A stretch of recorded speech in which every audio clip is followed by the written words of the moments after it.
That's liberation.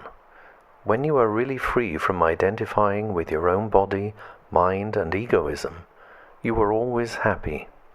You are an eternal witness.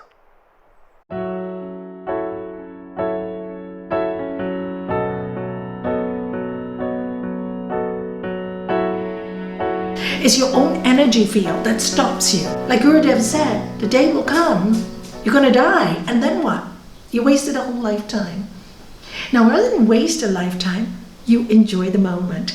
Like-minded people, that's all we need in life, isn't it? Like-minded, talk about spirit, talk about consciousness, as the Gita is going to talk to us today. It's going to tell us, it's called the yoga of the Supreme Self. Who are we really? And when you listen to it, you go, yeah, everybody's divine. So when you're getting irritated with your partner or your child, and you say, oh, that's God coming to teach me. How do I have to react? You know, and that's an exciting journey because it becomes a challenge and not an obstacle. It's a big difference. Do you see? It's a challenge, not an obstacle. I can get through this challenge. How do I get through it? By reminding myself constantly who I really am. And this is the part I chose. Nobody chose it for me. But don't waste time. Also remember who I really am. Remember who you really are. You are spirit. You are dynamic. You are energy. You are divine. And we will continue on yoga of the Supreme Self. And this is chapter 15. We're nearly finished the book. The Blessed Lord said, the wise speak of an eternal Ashwata tree. Ashwata tree is like a sacred fig tree. It is also known as a pipal tree in some places and also as a Bodhi tree. So you may hear of it in other words, in other names. With its roots above, its branches here in the world, its leaves are the Vedas as holy scriptures. Whoever understands this tree knows the most sacred wisdom. Now, if you look at yourself, we're like this tree, aren't we? Our roots above. Is that roots above? Oh, the information. You know, I used to love when our master used to tell us. He said, you know, when a baby is born, you always say to protect the crown of the head because it's so soft. They're still connected to the divine. And he said, the sad thing is, as we get older, our egos become so big that our head becomes as hard as a nut. And that's when we get into trouble because we stop communicating. So we have to work very hard with the practices of yoga to get back to that real self. That's why young children, if you watch them, if you really listen to young children, they tell you a lot of things. And I find most parents don't hear when their little children talk. I remember when my son was young, he used to say to me, 3 years old, oh, Mom, you know, I lived in Paris before and I used to speak French. And I go, really? Tell me more about what you did in France. And then he looked at me and said, Mom, but I am here in Gibraltar. Okay, but you see, they were like bits of memory that came through as a young child, and this for me was lovely to see. And then one time, Anju, you were with me when we went to Barcelona, and we were doing a meditation with 6 Spanish children, and then this Spanish boy sits down, cross-legged like this, and goes, and then he starts to speak with an Indian accent, and he tells us that he has 3 lines on his forehead, and he is worshipping Lord Ganesha. And she remembers that. And we're like, oh wow, he's gone into a past life, you know. And his parents thought he was sick. So interesting, right? So we had to speak to the parents afterwards. No, he's touched past life. And it was so, how does a 6-year-old speak like with that Indian accent without ever being to India? It's really interesting. But you know, life is, and that's what We need to see every moment as divine. And when we do, we don't waste time. We don't waste time. This is so important. So anyway, and the branches are hands, our legs, our nervous system, okay? And most of all, our senses, which we get so attached to. So let us continue and hear what Lord Krishna tells us. 2. Nourished by the Gunas, its branches spread above and below. It buds forth all the sense objects, and its roots reach down to this world, binding people to one action or another. So if you can, roots above, nervous system below, and all the nerves of our feet bind us. Can you feel it? We feel caught, attached to this earth, right? And then binding ourselves, attaching ourselves to people, and one action after another. We don't stop. Like Gurudev said to me, when are you going to stop? When are you going to stop and find who you are? One action after another action after another action. 3. The true nature of this tree, its form, origin, end, and even its presence is not perceived at the level of worldly awareness. Just cut down this deep-rooted Ashwata tree with a sharp sword of non-attachment. In our Hindu tradition, we have a goddess called Goddess Durga. And Goddess Durga has this sword, and people go to me, oh, why do you have a goddess that has this sword? I said, oh, I love her. She reminds me of the real me inside of me, that I can take, I have this sword and I can cut off all those negativities and all those attachments that say, I have to do this, I have to do this, this is mine, I, me, mine. Cut it all off, because nothing is mine. When we abound, this is mine, this is my pain, this is my joy, this is my suffering. We abound, we're strangling ourselves. So you imagine Goddess Durga. I used to do this practice a lot. Visualize her inside of me and say, don't need this anymore. Don't need this anymore. And you know, then I read, somebody had written, when I was very attached in those days, I release the need to be attached to this anger. I release it. Imagine the sword cutting this anger and filling it with love. Imagine it. It really, if you imagine it again and again and again, you know what happens. You all know the secret. As you think, it becomes. We attract what we think. That's why they say, if you resist, it persists. You resist. Your mind is, I don't want, I don't want, I don't want. Guess what? It's not up to you. It'll keep coming to you. And that's why we say, let go. Ishvara Pranidhanam. Surrender to the highest force. Because as Gurudev said very clearly, and I always would like you all to remember this, and this is the truth. I mean, now science is saying it. All these people, you know, if you look at all these websites now, they talk about one consciousness. This has always been said, but it's time to live it. It's time to live it. It's no longer say the right words, oh, we're all one, but I can't stand you. I do. If I don't like somebody, go, we're all one. I don't like your mind, but I love you. Got it? I don't like the way you're thinking, so I'm not going to go into that way of thinking, but I love you because you are me. Namaste. Namaste. I am you and you are me. You are coming to teach me, to remind me not to get stuck in this world. 4. There is a place from which none ever returns. That is the goal. Seek it by vowing, I take refuge in the original Purusha, who is the Lord and source of all, the Absolute, from which streams forth the eternal energy. So here he's talking about what we would call divine consciousness or God. I take refuge in it. Refuge. Go in when you're feeling disturbed.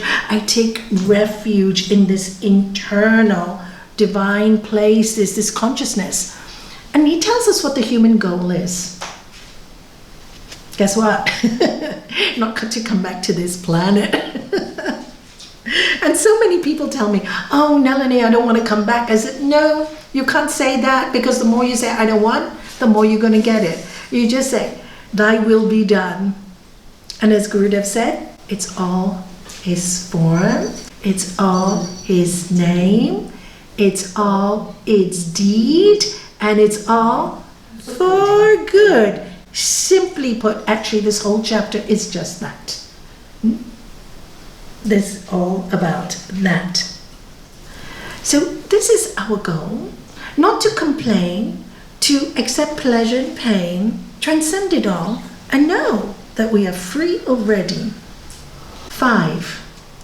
Fortunate are those seekers who are no longer deluded by that tree. The tree is our body, right?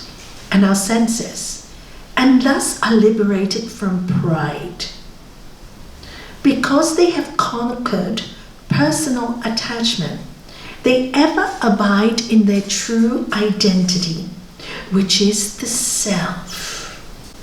They ever abide in their true identity, which is the self.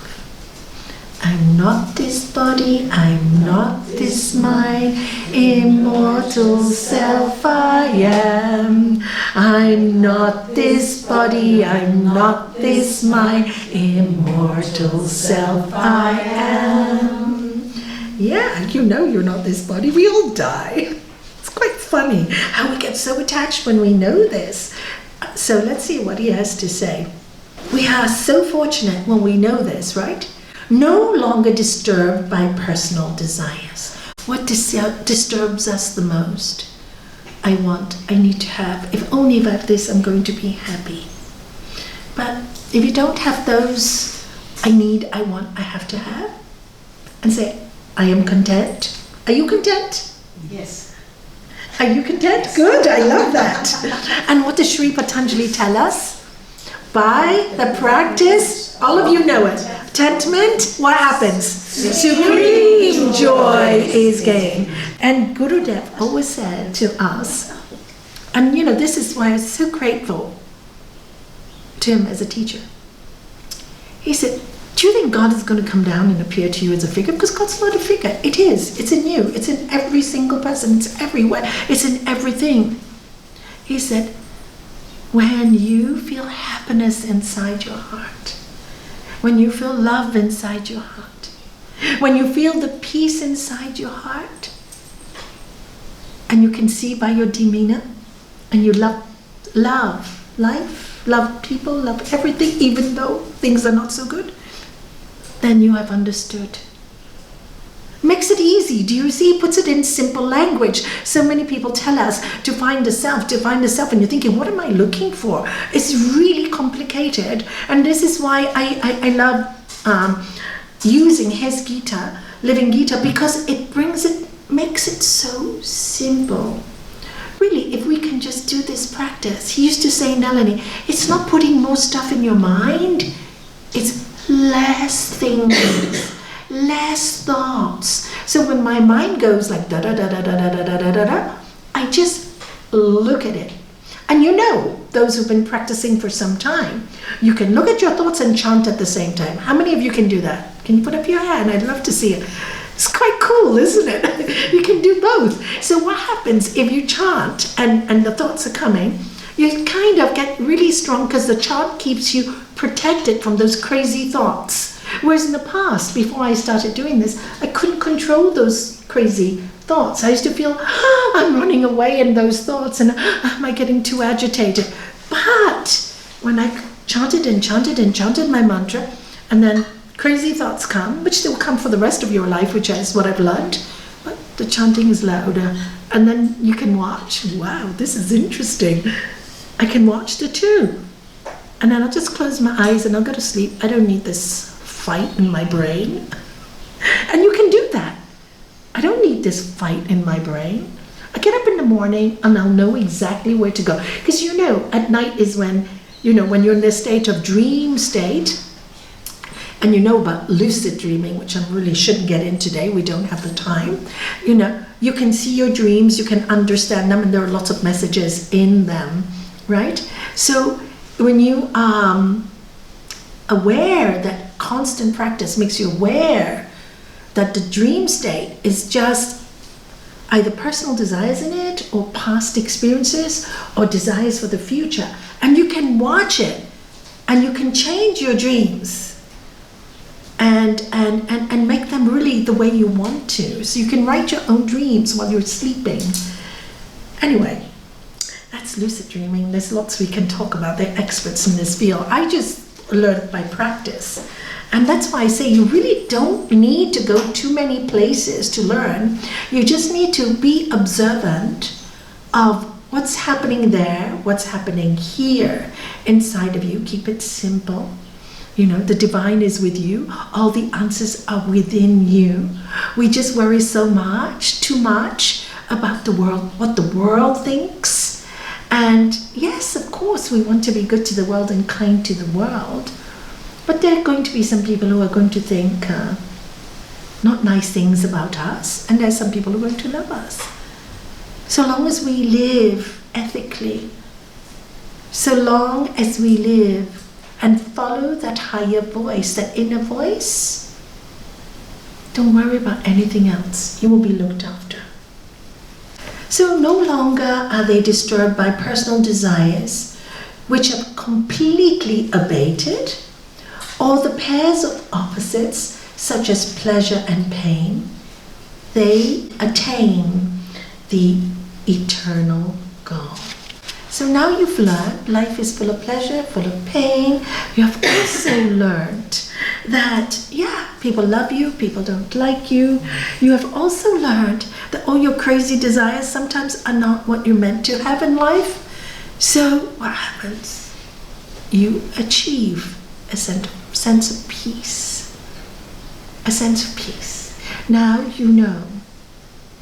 When you achieve that sense of peace, you are getting somewhere in your life. Now, 6. That, meaning the spirit or God, is beyond the light of the sun, the moon, or fire. That is where I am. When you reach this goal, you will never again fall back to a feeling of separateness. Once you reach that, you never feel that you are alone anymore. You never feel you're alone anymore. You may feel loneliness from time to time, which is a different human feeling, but in that loneliness, you never feel you're alone. I hope I'm making sense. 7. A part of myself, which is eternal, comes down to this world and attracts nature's qualities. The mind and senses are animated by the individual jiva or soul, which is part of me. Thus I move about and perceive in this world of nature. All it's saying is, like I explained last week, just as a fire, blazing fire, gives off millions of sparks, so the Lord of love brings out millions of beings. So what this is saying is that we're all part of the divine. Namaste. We're all part of it. Never forget it. 8. The true self, who is the Lord, enters and leaves a physical body as an individual soul. When he goes on, he takes with him the mental and sense capacities, as the wind carries fragrances from flower to flower. The ears, eyes, nose, senses of taste and touch, and even the mind come to life only by His presence. Thus, it is the Lord who actually experiences and enjoys the sense objects. In other words, we are all holograms of the same divine consciousness. It's like Master Chinmayananda used to talk about it. He said, if you get a big piece of gold, block of gold, and you melt it, that gold, you make one into a necklace, one into a ring, one into earrings, some into coins, but it's the same gold, different names. So we're all one, different names. And really, when we learn to live in contentment and we learn to live with the Lord of Love, then we are experiencing God in this life, and this is the goal. And that's why we really need to be still and neutral. When we're still and neutral, you connect. And then the mind can do its thing, and you know it's doing its thing, but you are divine. And for the sake of that divine, because it gave you this body that you have and asked for through many lifetimes, you came to experience. I always say to people, let me put in simple language what I'm trying to say. If you don't want to be happy for yourself, don't worry about it. But you have no right to be unhappy for God or the consciousness, because you're part of the whole. And if you are unhappy, you're going to affect the people around you. It's like Master Shivananda put it very simply. He said, you know, when you're in a bad mood, in a bad way, don't disturb the world. Go to your room, lock the door, and stay away till you finish, and then you come out. Don't disturb the world. And so when you practice this, you start to see, really, maybe I can't do it for myself, but I can do it for the God in me. And then you can do it. You know, people with low self-esteem, no, I can't do this, I can't do that. What talent do you have? And they tell me the talent they have. And I said, so, don't do it for yourself. You're divine, your energy. You're going to lose this body quite soon. 100 years is even very quick. And you don't know if you have 100 years, right? So, why don't you do it for the divine in you? I can't, I'm not good enough. So, for example, the other day I had an artist. And I said, really? Tell me something about your past. Oh, I went to university, I did art, I used to love to paint. So many years later, 20 years later, what have you done with it? Were you good then? I was very good. So why have you stopped? Children, the usual thing, right? But are you good in it? I was very good. So I said, it's like riding a bike.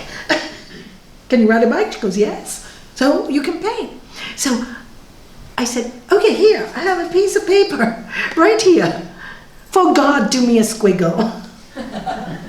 Don't do it for me. Do it for God, for you. And then she did one squiggle, and we both started laughing. And I said, didn't that feel good? And she said, yes, it felt really good. And I go, because that God in you is so frustrated that it gave you a gift, and you won't use it because you don't believe in you, but believe in the God in you. Anyway, I'm very happy to say she went home and she started painting again. Didn't need me anymore, because that communication, anybody who paints or draws for fun, even when you are just like so focused, or musicians or artists, when you're creating, you are so focused that you just see colors and shadows and reds and blues and oranges and greens. And by the time you finish, you're like, where was I? It's 4 hours. It's a real meditation. And there's no negativity in your mind. There's nothing. There's just creative. So it doesn't matter if you're a great artist or not. It's a great way to meditate. And so you think, and then you go, this one's good at chanting, this one's good at singing. Use that talent and do it for the divine. And then you lose your embarrassment because you all know you have that gift, or to teach yoga, or to do whatever you want, or to teach, or work for charity, or work in a shop or in a business. You give everything you got for God. And then you go, I did it for you. We make all kinds of excuses because as human beings, we procrastinate. Somehow, I don't know what it is, and I meet so many people in my life, they delay their life, they procrastinate, and they tell me, they make big excuses. Oh, I can't do it because I got children. Then, oh, I can't do it because my husband or wife. I can't do it because of this. And I would like to tell you, I did that. At the age of 35, and my Guru Dev said to me, oh, Nalanie, how many waves rush to the shore? And I thought, funny question. And I said, I mean, infinite. I can't count them. And he says, well, this is going to happen to your life. You're going to say, oh, it's my husband, then my kid's birthday, then my graduation, then their graduation, then, oh, I'm a grandmother now, and now they have to get married, and this and that and that. And when are you going to find who you are? And after that, I said, I'm coming to the ashram next year. And when my husband was so upset with me, I said, I'm doing this for all of us, because if I find who I really am, I'll be a better mother, a better person in this world, instead of being frustrated all the time. You see, because then inside you feel, because I've got this happened to me, I can't do that. So you're fighting yourself constantly when there's no need to. You can incorporate it all. Balance. Really, we can do it.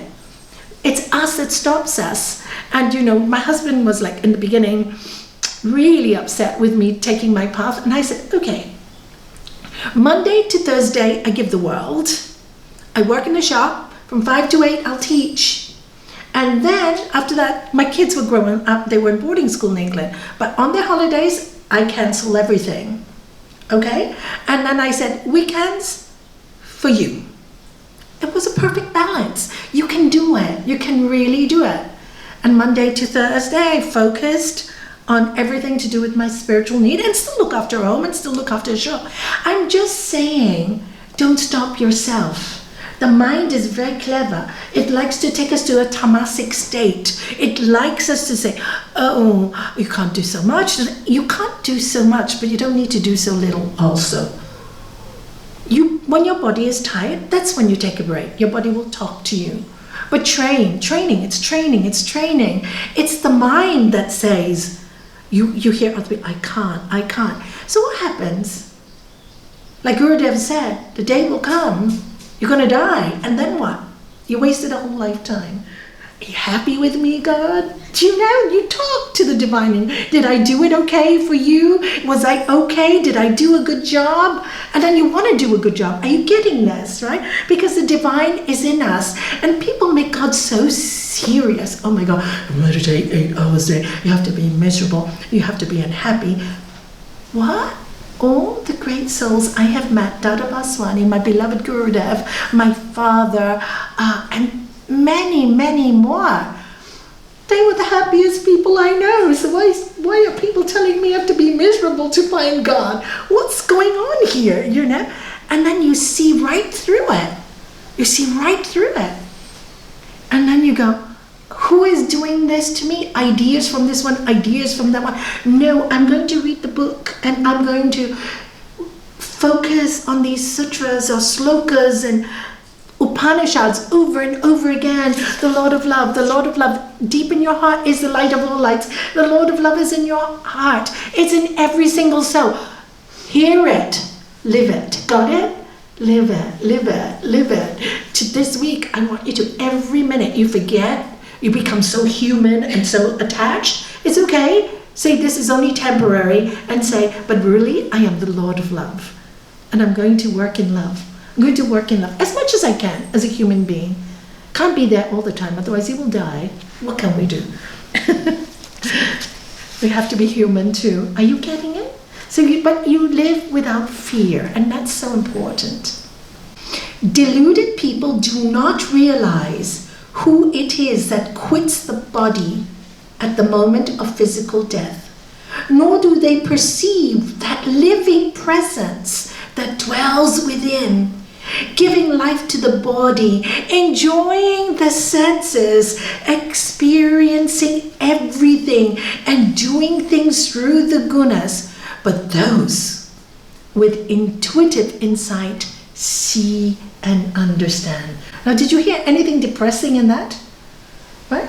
What is it? You should be enjoying the senses, giving life to the body, experiencing everything, and doing things through the gunas. 11. Those who strive to perfect themselves through yoga. Yoga means connecting with your higher self, right? Discover the Atman within themselves. However, those who seek without refining their minds and character are unable to reach the Atman, the true self. So here he's making it very clear how to get there through the yoga practices, by refining ourselves. And this is why we have the yoga of ethics, yamas, niyamas, asanas, pranayama. Well, yama, niyama, definitely. That's for me the most important. Everything follows after that for me. So we have these great ethics. So he said, if you try to do your yoga practices and you don't perfect that first, you can't touch the goal. And you see this with a lot of yoga practitioners. They start teaching hatha yoga, right? And they do all these postures, the kundalini moves, but they haven't practiced the yama niyama. They haven't studied, who am I really? The egos get so big because they get famous so quickly. They think they know it all, and yet they destroy themselves in the process. They destroy others by disillusionment. But saddest thing is, they have the teachings, but they don't get it because they haven't refined their minds first. And many of us have seen such people. And they're maybe teaching yoga, but they make so miserable. And this is why it's so important for us to fix ourselves. Know yourself. Gurudev used to tell us, know yourself.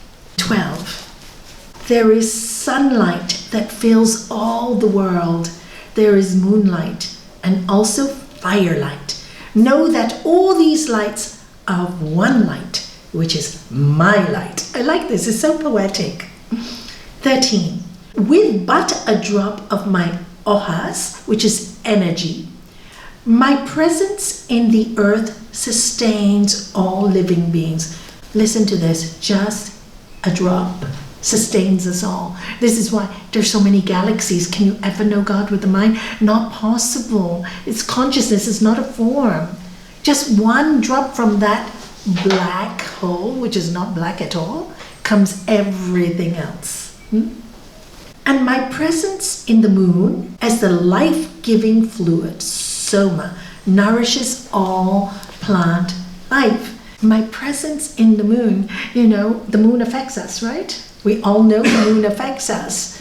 So when you go a bit crazy on full moon day, they call you a lunatic.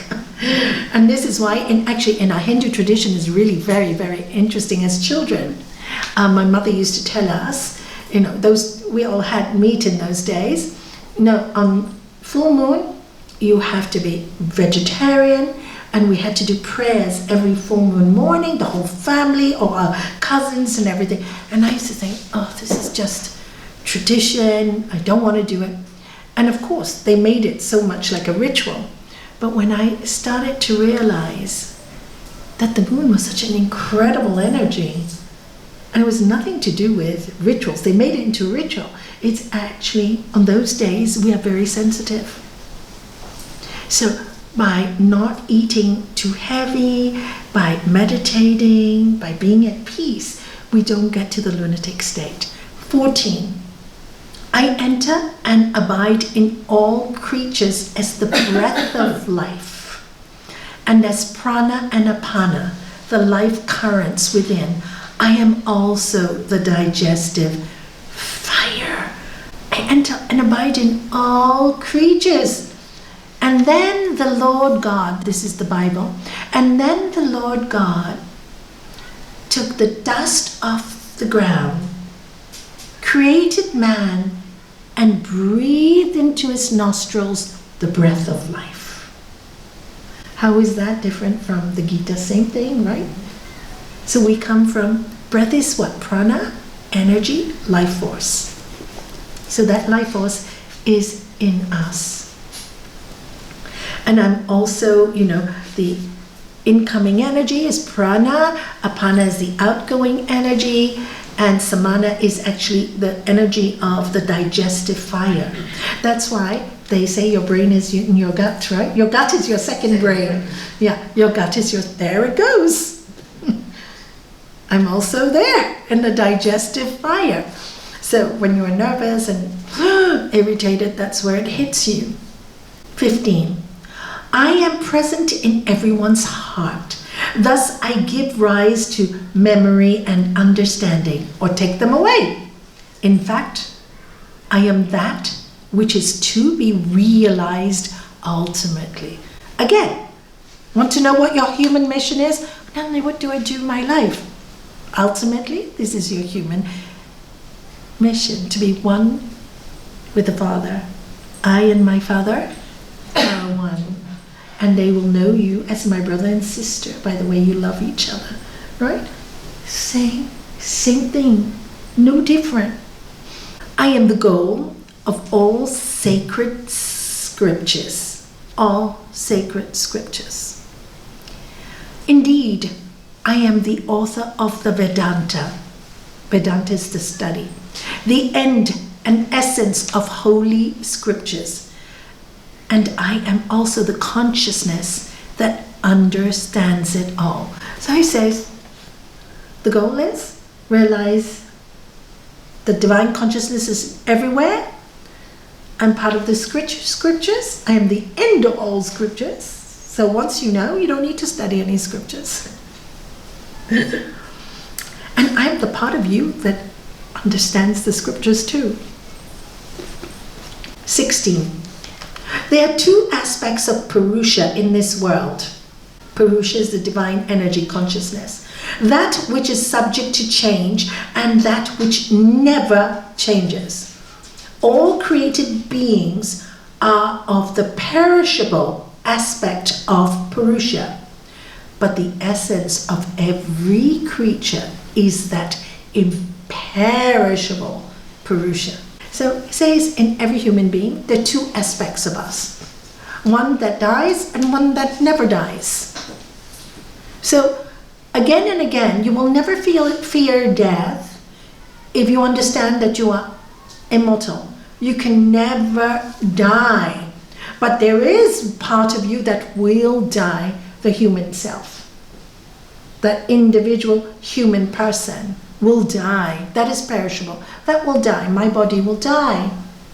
But the part of me will never die is my spirit, the prana that came into my body.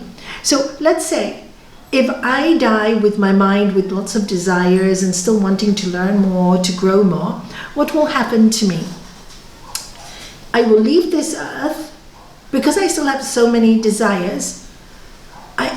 What is soul? Is spirit with all the mind and its desires and its thoughts. So I'll need to come back to experience all those desires because the Lord of Love wants me to get whatever I want. As you think, it becomes. So if you have a desire, I want to be a great singer in the next life, for example, what will happen? You will leave with that desire and you will have the chance to come back and become that great singer in your next life. So you're given all the chances you want till you realize when you come again and again and again, you know what? This is really boring because even you become a singer and you become famous, people still hate you, people like you. This is a world of duality. People use you, You'll realize that. So you'll go, maybe I'm tired of this game now. Give me a new one, my friend. Do you see? That's what happens. You just get tired of it. And I think everybody in this room and Zoom, we're all kind of really, really old souls. to be sitting here and talking about the divine self in all of us, you have to be really old souls. We must have done this so many times, and this lifetime we said this time we're not going to waste. We're not going to waste it. So that's why lots of karma, lots of suffering, lots of pain. Good, because it makes you detach. You can cut the attachments. Not a bad thing. But at the same time, when you see the pain, when you have this knowledge, it translates, like I said, from obstacle or pain to challenge and excitement. You change it. It's no longer, oh, I'm so scared of this pain. Okay, I'm in pain. How am I going to get through this? Becomes a challenge. God, I can do it for you. I can. Can you? Can you get through anything you want to? Yes. Why? Because the Lord of love lives where? Lives where? Don't point to me. Where? And you. Yeah. It's so cool. We've been given this gift. This gift is so cool. To have the human life and to know that we're divine is the best gift of all. Otherwise, we walk around like dark shadows on this earth, causing pain, feeling pain, always crying, always miserable. It's hell. We weren't meant to be in hell. We were meant to be in heaven. And it happens here and here first. 17. There is yet a supreme Purusha, the highest self, infinite and eternal, who pervades and sustains all three worlds. So now he's saying, in all of us, it's called the individual soul. Okay? And then beyond this is a super consciousness, which all three worlds, pervades all three worlds. Physical, astral, and causal, which is spirit. And that's why we do the Gayatri mantra. 18. I am that Purushottama, the supreme consciousness, described in the scripture, the Vedas, as the one who is beyond both that which changes and that which is unchanging. He's just repeating again. 19. When people are free of delusion, they recognize me as the Supreme Self. Those who realize this know everything, Arjuna, and worship me with their entire being. So how would you think of worshiping God with your entire being? Anybody want to guess? Treating everybody as you would want to be treated. Yeah, treating everybody as you want to be treated. Love thy neighbor as thyself. Yeah. Anything else? Enjoy life totally. Enjoy life, but enjoy it with ethics in it. Yes. Do good, be good. Do good, be good. Yes, simple, simple, simple. 20. And now, pure-hearted Arjuna, I have passed on to you this most sacred and profound science. When a person truly comprehends this, he becomes enlightened and he has accomplished all there is to accomplish in this life. And you are getting close, like I said, when you can start making jokes about yourself, not about others, yourself. And when people attack you, you just accept, adjust. Yeah, exactly. When you can start to laugh at these things, that you're growing in spirit. It's a really good way to know, because I used to be extremely sensitive. I was very blessed to have a husband who was very strong and macho, because he took away this sensitivity from me, which was to be too sensitive, and somebody says boo and you cry is also not good for you. So the plan is always perfect. And so I had to learn to be strong. So be careful when you're also too sensitive. It's not so good. It shows a big ego also. sensitivity should be transformed into love and understanding, forgiveness and compassion. That's how you transform it. And I used to think how I transformed it is, I am learning to accept all ways are divine, not just my way. Not just my way. My husband did his job perfectly to teach me. And I was looking in the early years that it wasn't perfect because I wanted it my way. Are you getting it? And when I realized, no, I needed that balance, that adjustment. And he realized with me that he needed that balance and adjustment to be more spiritual. 6 months before he died. And I understood. He knew his job was done. Much quicker than mine. Much better than mine. Because I had to stay back. So you don't know. God's plan is perfect when you accept, adjust, accommodate. You know. And so he says, and now pure-hearted Arjuna, I have passed on to you this most sacred and profound science. And with this, we finish chapter 15, Yoga of the Supreme Self. Supreme Self. So all I can say is, I'm not saying this. It's been said throughout eternity. The kingdom of heaven lies within. All the world is there to teach us to detach. This is the biggest teaching of the Gita. Let go, surrender. Things will not always work the way we want. It's okay. Sometimes they will work the way we want.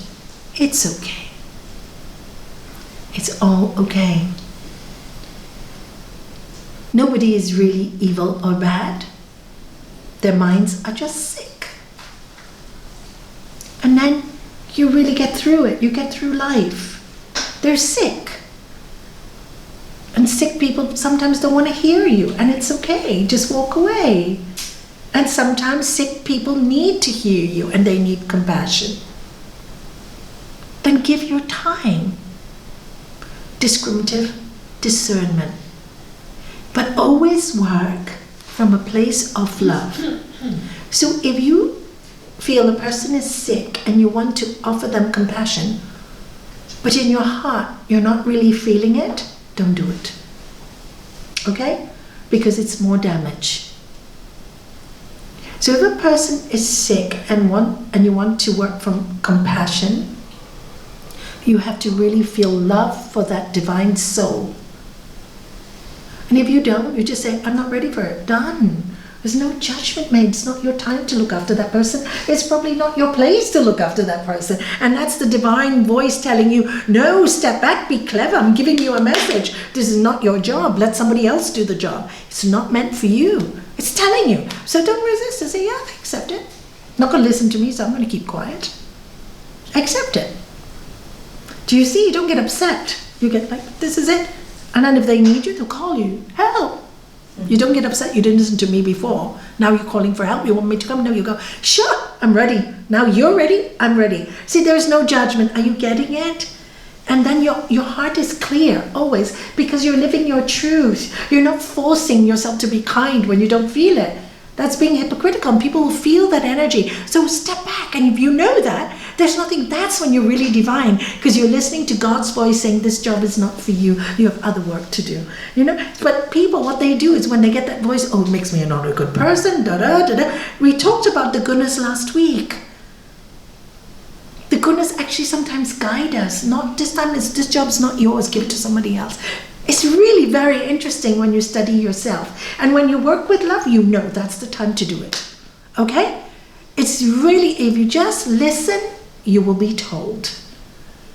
work with love, and if you can't work with love, better not to do it. I know sometimes we have obligations that we have to do. So if you have to have an obligation, like I didn't want to work in a shop for 23 years, but I had to. And my meeting Gurudev was, instead of complaining, I said, you know what, I'm going to stop. I'm going to love doing this. The moment I love doing it, I no longer needed to do it. It's really odd how that happens, okay? That's how you see life, and make it simple.